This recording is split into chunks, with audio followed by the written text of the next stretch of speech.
Conversation ninyo ni Abigail, naikwento ba niya kung paano niya nakilala si Francis? According sa vlog, kasi kung ano lang yun sa vlog, hindi ko na sila, chinismis eh. So, ang sabi niya lang sa vlog nga, Hindi mo na chinismis, inilabas mo sa vlog. Brad, wag tayo magpaka-plastikan dito, Brad. Wag tayo makipagplastikan. Na parang inosente yung dating mo, nagulat ka lang, tapos inilabas mo sa... You have the chance not to put it out. Hindi naman live yun eh. Kaya lang, sayang eh, kasi vlog din yung content. Di ba? Oh. kilala sa Itbulaga number, Pinoy number, tapos ayun na. Halos hindi rin naman siya nagkwento kasi hindi rin ako nagtanong. Hindi mo na piniga. Respeto din. Ayoko na rin... Respeto? Pinaglululoko mo kami, Brad.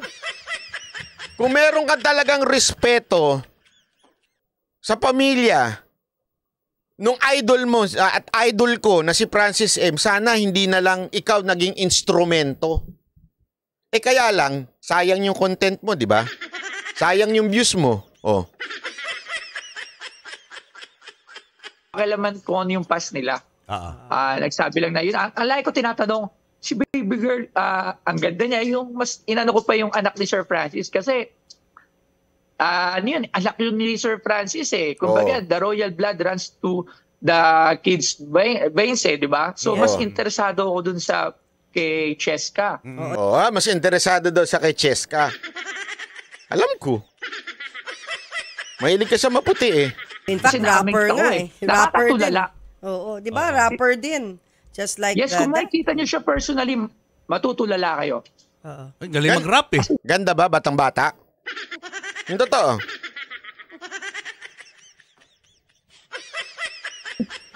Yes, hindi lang yun. Yung mukha niya. Ganda ba, Brad? Puti ba, Brad? Parang Xerox. Hindi po pwedeng ipagkaila. Talagang... Francis M. Tsaka, she's a very sweet child. Kahit sa school, pinagtanong ko din. Kasi marami pala kaming common friends. Alam mo, lumabas, ito pala, alam mo, pinagchismisan namin right after. Si Abigail pala is a friend of my friend sa Cavite.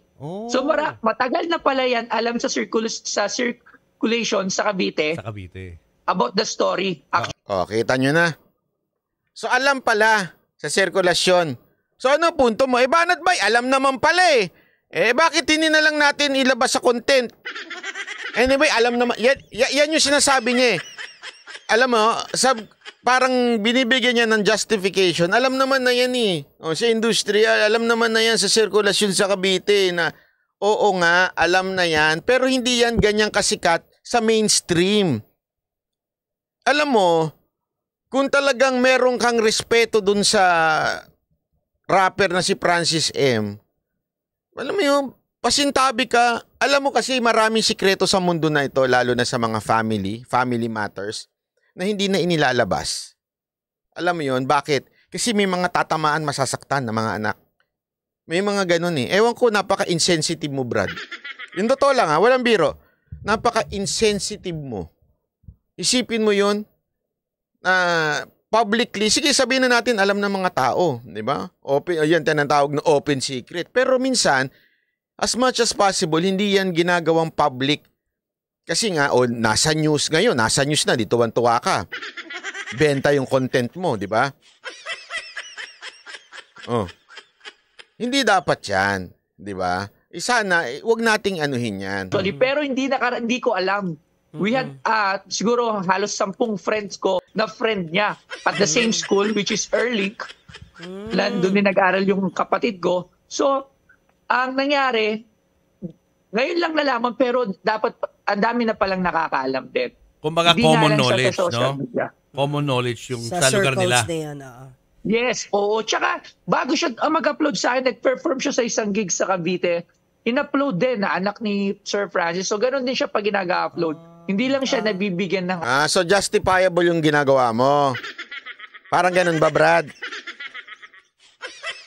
Attention. Hindi, alam mo, eto lang linawin ko lang na mabuti. Wala naman pong bawal sa ginawa ni Boy Toyo. Wala ring masama sa ginawa ni Boy Toyo. Okay? Malinaw yon.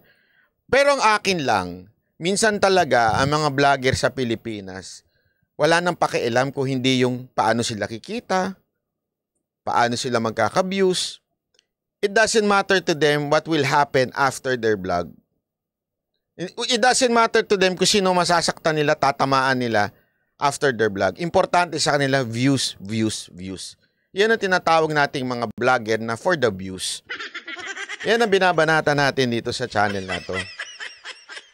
Ha? Hindi ako, nililinaw ko lang. Wala akong personal na galit dito sa tao na ito. Kaya lang, alam nyo, pagpasensya nyo na, intense ako pagdating sa mga vlogger kasi nasisira yung magandang... Tandaan ninyo, sa kaalaman ng iba, nagsimula talaga ito kung maaalala ninyo nung panahon na ang mga vlogger ay matitino pa. Yung halimbawa niyan, sila Kong TV pa, marami niyan. Marami mga vlogger na matitino na magaganda. Isa sa mga hinahangaan ko si Ong, di ba? Tapos sa politika naman yung mga kausong vlog na talagang yun yung mga matitino pa eh. Pinasok na tayo ngayon ng mga vlogger na pera-pera, views, content, wala nang pakialam sa truth, sensitivity, wala nang pakialam sa social obligation, wala nang ganun eh. O social responsibility, wala na. Basta pera, okay na. Basta may content, ayos na ako. Yun ang totoo. Pansinin ninyo yung mga vlogger ngayon, wala na. Kaya nga yung iba, pumapasok sa scammer as a scam. Yan ang totoo. Kasi siguro not the right platform or hindi pa. Pero talagang maganda yung nagawa niya para sa negosyo niya. So tataas yung presyo nung binenta sa kanyang Francis Magalona. Bakit? Sumikat nagamit Nagamit na sa vlog niya di ba? Sumikat. Hindi, alam mo, wag na tayo magpaikot-ikot, di ba? Tanungin ko kayo. Sige, tanungin ko kayo. Simple lang to, ng tanong na to. Sagutin niyo ako sa Tagalog. Anong tawag niyo sa babae na yan? Nung panahon na may asawa si Francis M, tapos may karelasyon siya sa babae na yan, anong tawag niyo? Sige nga. Kayo na sumagot. Di ba masakit pag pinakinggan mo sa Tagalog? Masakit. Bunga nung ganong relasyon, yung anak. Sa tingin mo doon sa pamilya, hindi masakit yon? Na yung tatay namin merong?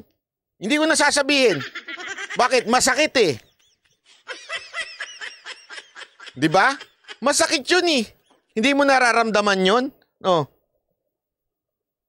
Na yung ama namin, patay na, nalaman namin, o naibulatlat sa buong mundo na supposedly ang ganda ng imahe ni Francis M. King of Rap. Tapos ngayon, meron? Meron pala. Sa Tagalog, Di ba? Sagutin nyo yung tanong ko. Wag na natin Englishin. Itagalog na natin. Kasi kung nasa tamang kaisipan ka at wala kang toyo sa utak, isipin mo na mabuti to Kung nasa katamang kaisipan ka at wala ka may toyo sa utak, ano yung nangyari na yun? Na sana nandun na yung imahe ni Francis M. Okay na King of Rap ng Pilipinas yan Tapos ano usapan ngayon sa social media? Meron pala siyang... Ako! Totoo. Tanong mo pa. Tapos ngayon, tinitingnan ngayon, ano ba itsura ni Pia? Ano ba itsura nung dati niyang...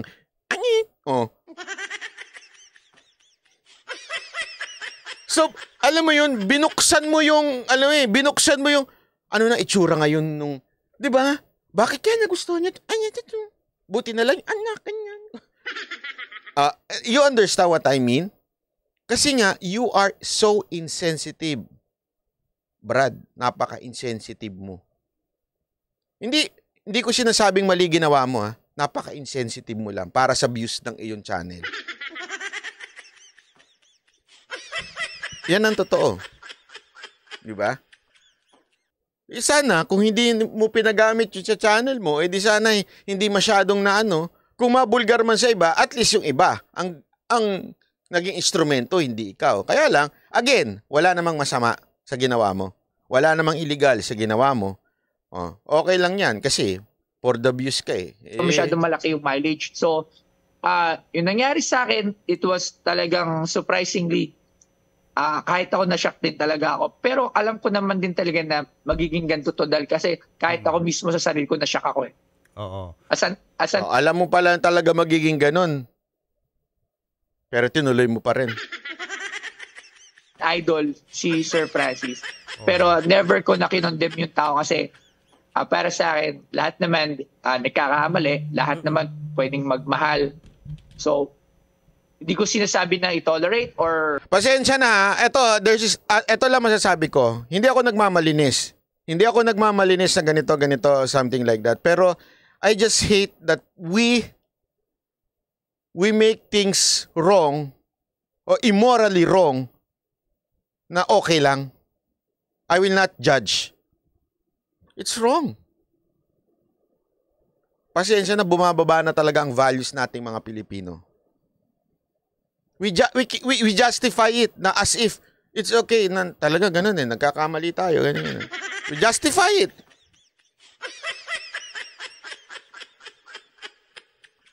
Yun ang totoo eh. Di ba? Instead of calling out, kasi alam mo, ganyan talaga ang mangyayari pagdating ng panahon. Yung mga mali, ipagpipilitang tama. I-justify na tama. Tapos pag pinuna mo sila, iisipin pa nila pa-righteous ka o di kaya pabanal-banalang ka. Ganun eh. That would be the situation in the last days. I'm telling you now. Sa akin, ang mali ay mali. 'Di ba? Ang mali ay dapat tawaging mali. Hindi dapat ito gino-glorify na as if everything is okay. Hindi ganun. Brad, mali eh. May family. Tapos sasabihin mo, wag na tayo magpalusot. Pasensya na, ako malalim ang ko pagdating sa ganyan. Ang mali, tapos na natin ang usapan doon. Yun na yun eh. Ngayon, hindi dapat sisihin yung anak. Tama. Kaya nga dapat very careful tayo in approaching this kind of issues. May masasaktan ba? May tatamaan ba? Isipin natin instead of mabebenta ba itong damit na to? Mabebenta ba itong video ko? Magkaka-views kaya itong content ko na to? Instead of thinking of that, bago ka maglabas, may masasaktan ba dito? Tama ba na masaktan itong pamilya na ito? Tama ba na malaman ng buong mundo na merong tatay namin? Di ba? Hindi mo inisip yun? O talagang sadyang walang value sa isip mo? Sorry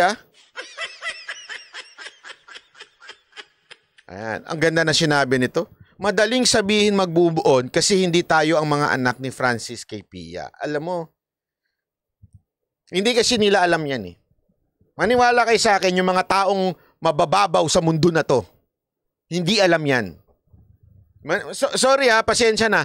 Yung mga vlogger na walang alam at mababaw sa mundo na to, hindi alam yung mga tungkol sa pamilya. Lalong-lalo na pag may masasaktan. Ako wala, si Pia sigurado ko, maybe meron siyang idea. Yung si Pia siguro walang natanggap niya na. Okay? Kasi ganyan naman ng mga babae, minsan talaga may pakamartir yung iba eh. Pero alam nyo ang kung sinong talagang tinatamaan dyan? Yung mga anak. It's really hard for them to accept it. Only few ang nakaka-accept ng ganyan. Kaya sana, let's be sensitive in dealing with it. Especially pag yung tatamaan is public. Diba? I mean, public person. Supportahan yung mga ganong bagay. Pero we do not know the real story behind that eh. True. So, hindi natin pwedeng i-judge. Wala ako sa katayuan para i-judge kahit sinong tao. Hindi lang sa issue na to. Ako never kasi ako naki-judge sa kahit anong issue. So, sa akin business lang.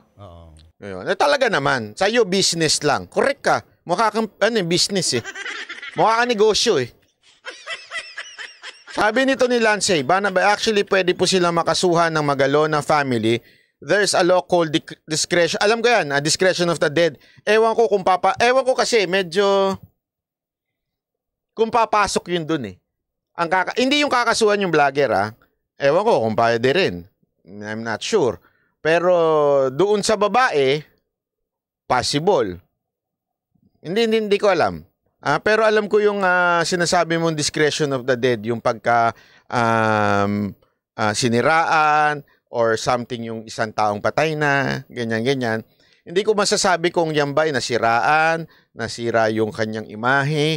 Hindi natin yan. Hindi ko alam kung papasok yan dyan. Tanong natin sa mga abogado. Pero ganun pa man, ang punto ko dito kasi, ako talaga yung pagiging responsible ng mga vloggers. Sabi ko sa inyo, marami talagang vloggers, not just in politics, medyo may pagka-irresponsable pagdating sa, kasi pera-pera content. Lumabas naman sa bibig niya negosyo lang, di ba? Obvious ba? You just don't care. Kaya nga sabi ko sa kanya, wala naman siyang mali. Yung Boy Toyo, wala naman siyang mali. Kaya lang, doon mo makikita yung karakter niya. Na ano lang siya. Basta sa kanya may content siya, wala na siyang pakialam kung may masaktan o wala. Diba? Desecration. Sorry, hindi discretion. Pasensya na. Desecration of the dead. Hindi, tama ka, Garski. Doble nakita niya. Oo, yan ang talaga. Yan ang sigurado. Negosyo nga lang, kayo naman. Negosyo yan, di ba? Kumita na siya. Ayos. Walang ano na. Wala na. Mas matataas niya pa yung ano niya. Yung kanyang channel. O sikat ka sa ganyan. Ganyan talaga. Sabi nito, businessman si Boss Toyo kaya wala siyang pakialam basta kumita siya. Ganun naman talaga yung mga ganyang vlogger Pera-pera lang Basta kumita, ayos na sa kanila. Kahit makasakit, okay lang. Kahit medyo may tatamaan, okay lang. Basta may pera. Basta may kita.